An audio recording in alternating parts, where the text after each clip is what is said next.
मुख्य ऐकत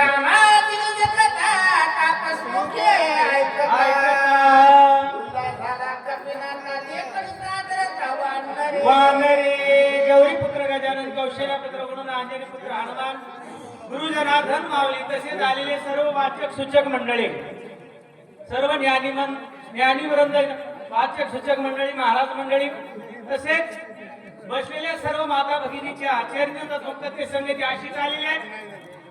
आमचं येणं म्हणजे पहिले एकदा आलतो बघा पिंजोळेला. तर इथं जे काय वाचक सूचक मंडळी आहे, संयोजक मंडळी आहेत, त्यांना द्यावे तेवढी धन्यवाद कमी आहे. कारण रामायण चालवणं एवढं सोपा खेळ नाही. रोजच्या रोज रामायण रीतीने म्हणून चालवणे मग त्यांना सुद्धा धन्यवाद. म्हणून आमचे स्वाध्याय भाऊ बापूरावजी कदम हे आमचे स्वाध्याय भाऊ, पुन्हा विनायक भाऊ कदम हे स्वाध्याय भाऊ, यांच्याकडून आमची जनार्दन महाराजाची ओळख झाली आणि त्यांच्या योगाने आम्हाला ही सेवा मिळाली आहे. म्हणून कथेमध्ये असं झालेलं आहे, काळ नेहमी हनुमंतराला कथा सांगलेलं उलट सुलट तसंच आमचे ताटकळसचे नाना आंबोरे आल्याबद्दल धन्यवाद. कारण जिथं नाना आहे तिथं कशाचीच कमी नाही.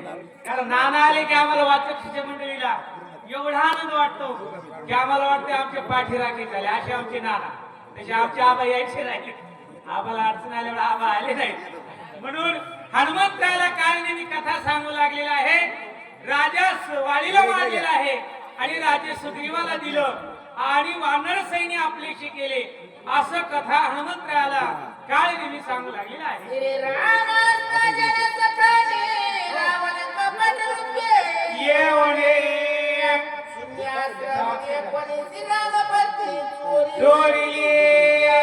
राजा रावणाने काय केलेलं आहे, कपट वेशा धारण केला आणि जनस्थानाच्या ठिकाणी येऊन माते मला भिक्षाम देई माते असं म्हणला.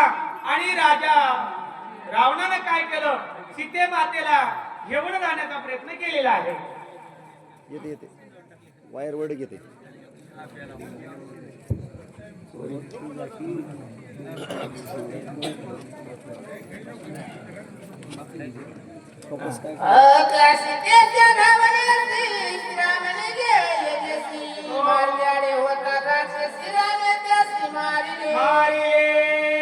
आणि राजा रावणानं जनस्थानाच्या ठिकाणी पंचवटी मध्ये येऊन सीता सुंदरीला घेऊन गेल्यामुळे रामप्रभूनं सीते मातेचा शोध करण्यासाठी वनामध्ये गेल्याच्या नंतर अनेक राक्षस लोक रामप्रभूच्या पुढे आले.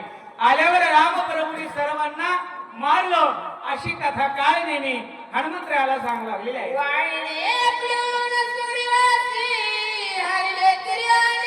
राजाचे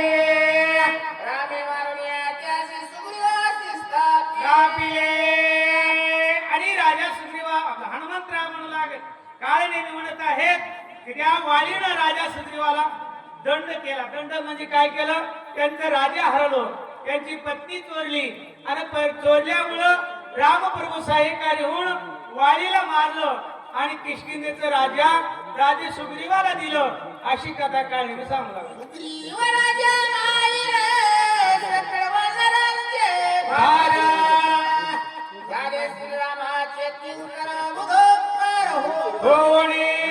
रामप्रभूने वालीला मारलं, किष्किंधेचा राजा सुग्रीवाला केल्यामुळं सर्व वानर रामप्रभूचे काय झाले, किंकर झाले, दास झाले. आणि दास होऊन बधोपकारीने वचन दिलं होतं की रामप्रभूनं वालीला मारलं आणि आता हे रामप्रभूला सहाय्य करण्यासाठी दिलेलं वचन या सुग्रीवानं पूर्ण केलं आणि रामाचे सहाय्यकारी झाले.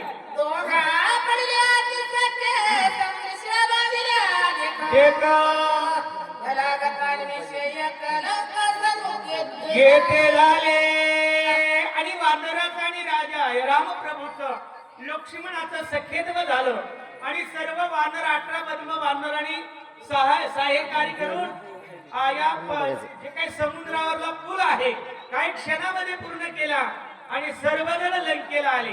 लंकेल्याहून लंकेत सर्व नासधूस वानरांनी केली, अशी कथा काळी सांगू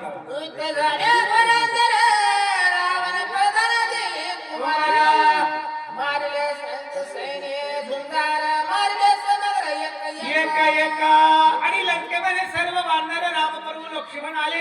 हनुमंतराय आल्यामुळं जे काही रण आहे, घोरांगर झालं, इथं मोठं झालं. आणि या युद्धामध्ये राजा रावणाचे प्रधान मारले, मुलं मारले, सर्व आगलचे बगलचे मारले.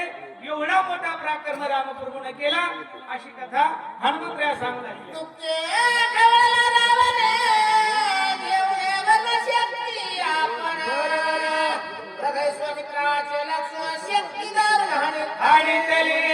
आणि राजा रावणाला दुःख झालं, मुलं गेले, नातू गेले, प्रधान गेले.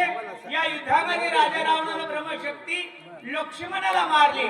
मारल्यावर काय झालं?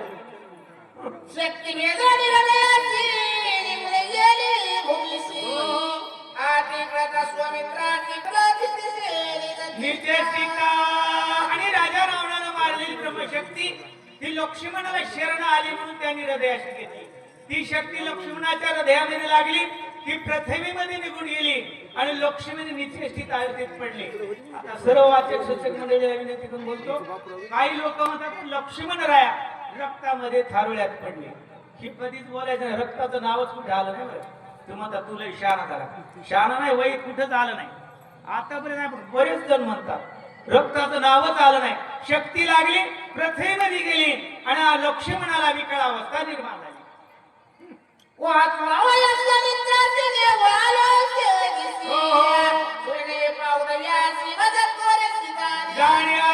हनुमंत हात जोडून काय नेहमी लावून लागले, वाचवावया सौमित्रासी. मी वाचवण्यासाठी शक्ती आपलं औषधी नेण्यासाठी आलेला आहे. सूर्य निघण्याच्या अगोदर मला जायचं आहे असं हनुमंतराया बोलू लागले.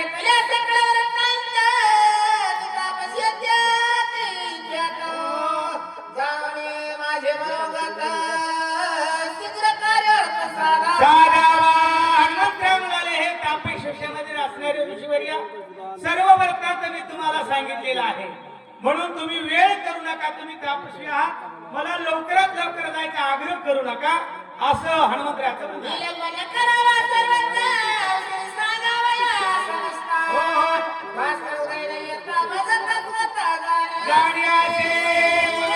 तुम्ही काय करा, विलंब म्हणजे उशीर करू नका. इथं जेवढ्या काय औषधी या दुर्गागिरी पर्वत आहेत त्या लवकरात लवकर मला सांगा. कारण का सांगा, मला सूर्य निघण्याच्या अगोदर ही औषधी घेऊन जायची आहे, लक्ष्मणाला उठवायचं आहे असं हनुमंतराय काय विनंती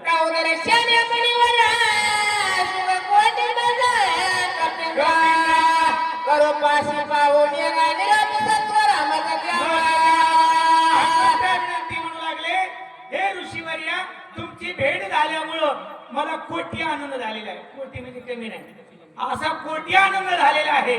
म्हणून तुम्ही काय करा, लवकरात लवकर मला दर्शन द्या, मला वेळ नाही, औषधी घेऊन जायची आहे असं हनुमंतराय बोलला.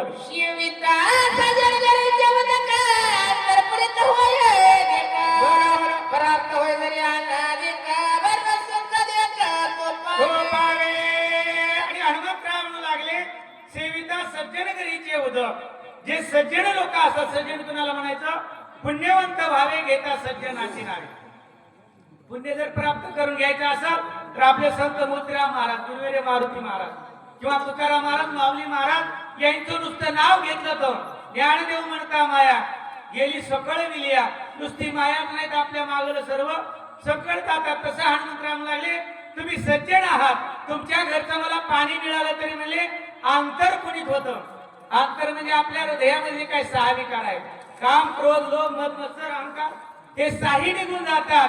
नवे नवे अशा सज्जना घरचं अन्न जर मिळालं तर ब्रह्मादिकाला सुद्धा अन्न मिळत नाही असं. कारण काल्याचे असे देवजळी झाले पाहिजे.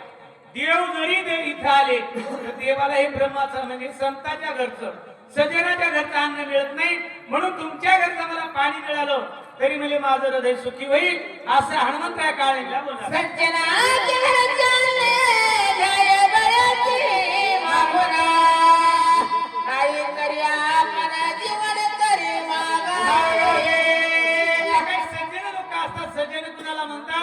ज्यांच्या हृदयात 6 नाहीत, जे षडविकार नाहीसे झालेले आहेत त्याला साधू म्हणतात, त्याला सज्जन म्हणतात. अशा सज्जनाच्या घरचं बळेची घ्यावे मागून अन्न. आता आम्ही जनार्दन महाराजांनी तर थोडी भूक कमी होती, पण म्हणजे चला जेवण करा म्हणजे रामायणात सांगितलं आपण सज्जनाचं घरचं जेवण नाही घ्यावं तर कोणाच्या तरी घरचं घ्यावं. आणि पोती सांगणारे माळकऱ्याच्या घरचं नाही जेवण कुठलं जेवण तसं हनुमंतरावला सज्जनाच्या घरचे अन्न बळेची घ्यावे मागून म्हणजे बळं मागून घ्यावं जर म्हणजे त्यांच्या गरिबीने किंवा त्यांच्या कॅपॅसिटीनुसार जर अन्न नसल तरी उदक म्हणजे पाणी तरी मागावे असं सज्जनाच्या घरच्या पाण्यामध्ये एवढा परिणाम आहे असं हनुमंतराव बोलू लागले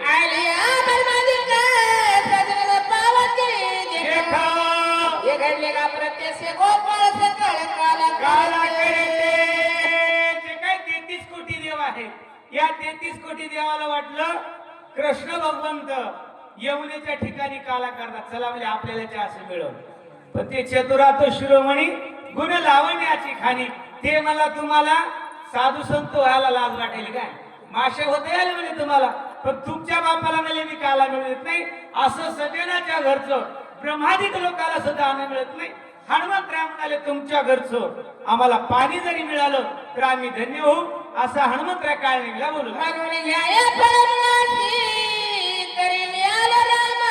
कार्याचे जाता स्वामी कार्य शेतीची सर्व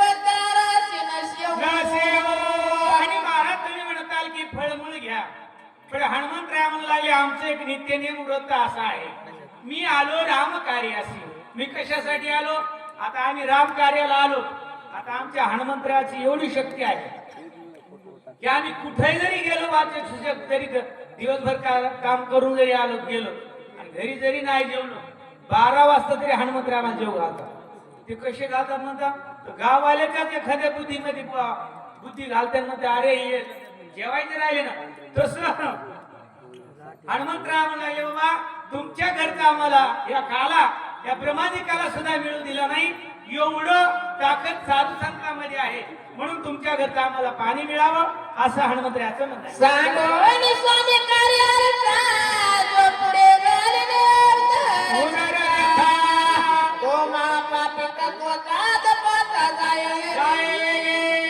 हनुमंतराव शास्त्र सांगू लागले सांडोनी स्वामी कार्यार्थ स्वामी म्हणजे जो काय आपला मालक आहे आता बाईने सुद्धा आपल्या मालकाचं काम करावं कारण सेवा ही सर्वश्रेष्ठ आहे जे ज्ञानाचा कुंठा ते सेवा हा दारवंटा म्हणून हनुमंतरावले मी रामप्रभूच्या कार्यासाठी आलेला आहे रामप्रभूचं कार्य जोपर्यंत पूर्ण होत नाही तोपर्यंत म्हणजे आम्हाला पोटाची चिंता नाही आणि जर पोटाची चिंता रामप्रभूचं कार्य होण्याच्या आधी जर आम्ही केलं तर म्हणजे आम्ही आधपाताला गेले आधपात म्हणजे नरकाला गेल्याशिवाय राहणार नाही म्हणून म्हणजे आम्हाला अन्न घ्यायचं नाही असं हनुमंतराचं म्हणणं आहे या लागी स्वामी कार्य न होता पूर्ण करी भोजन तुझ्या घरा लागी गाणं उदक पान करीन हनुमंतराव म्हणजे या लागी कोणत्या लागी आतापर्यंत म्हणजे स्वामीचं कार्य करण्यासाठी आम्ही इथं आलेलो आहे म्हणून तुम्ही जास्त मला जर विनंती करत असताल तुमचं फळ घेणार नाही तुमचं मूळ घेणार नाही तुमचं भोजन घेणार नाही तुम्ही लय आदरानं प्रेमानं जर म्हणत असताल तर तुमच्या घरचं म्हणजे फक्त पाणी पिल असं हनुमंतराव बोलू लागले. काय कोणी कपीच्या वचनाची राशी सुखावला मार्ग जाईल. अनायासे पायल मृत्यूवशी सर्व हृदकाशी पारशी प्रार्थिता. हनुमंतरावचं बोलणं काळे नेहमीला ऐकलं कारण कुणाला कशाचं कारण पापी लोकाला कपट केल्याशिवाय आता आपण कपट्याच्या गोष्टी ऐकल्या तसं याला अगोदरच राजा रावणानं सांगितलं होतं जर म्हणजे तुला मारता येईल तर मार आणि जर नाही मेला तर तिथे म्हणजे पाण्यामध्ये काय आहे ग्राह्य आहे रावण कधी आला असेल हेच मला कळलं महाराज मंडळी रावण कधी आला असेल की तो ग्राह्य त्याला कसं काय माहिती असेल 56 युग केले का बरं किती 56 युग राज्य केलं आमचे भारसावडे महाराज म्हणतात बाबा की 56 युग राज्य केलं मग राजा रावण आपल्या त्या युगाचं काही दाद लागलं तसं हे आनंद मना झाला काय नेहमीच्या जर हे पाणी मागत असल तर म्हणजे याला काय जरी काय मंत्र्याची वैरी जरी मरे का वाया बांधावी कटारे रोगदाय दूध साखरे तरी कडूनिंब का प्यावा तसं हे कार्य नेहमीला वाट लागलं म्हणजे याला आता गोडानच मारायची गरज म्हणजे याला आपल्याला सायस करायची गरज नाही पाणी म्हणतात तर पाण्यामध्ये ग्राह्य आहे राजा रावणानं सांगितलेलं आहे अनायासानं तो मेलेश्वरात नाही असं आनंद काढणे गेला झाला आयुष्य नित्य मानने पूर्ण वचन स्वामी कार्यानं होता जाणार पण करुणे. हनुमंतराचं बोलणं ऐकल्यावर काळ नेमीने निश्चय केला आणि निश्चय करून मुला लबाड का होईना पण म्हणू लागला, खरोखर हनुमंतराया तुमचे स्वामीचं म्हणजे मालकाचं काम पूर्ण होण्याच्या अगोदर खरंच मी आग्रह करू नये असं काळ नेमीचं म्हणणं आहे. स्वामी ऐशी निश्चय मानून झाली. पूर्ण ठीक आहे. आश्रमा आश्रम सरोवर आश्रमा समीप सर्वर मैत्री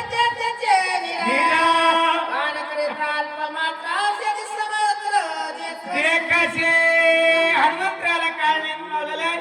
माझा जो आश्रम आहे या आश्रमाच्या सभेमध्ये जवळ सरोवर आहे आणि त्या सरोवरामधलं आतमध्ये थोडं जरी तुम्ही पाणी पिला तर तुम्हाला जे काही लक्ष्मणाला नेण्यासाठी लागलेली ब्रह्मशक्ती त्या औषधाला म्हणजे पूर्ण तुम्हाला ते पाहायला मिळतील एवढा या पाण्याचा परिणाम आहे असं काळ नेणे हनुमंतराला लवडा झालेली सेवा परिपूर्ण जेवढे काही गाव मंडळी आहे सूचक मंडळी आहे यांच्या चरणाचे मस्तक होऊन कथेला पूर्णवास कुंडलिका हरी विठ्ठल ज्ञानदेव तुका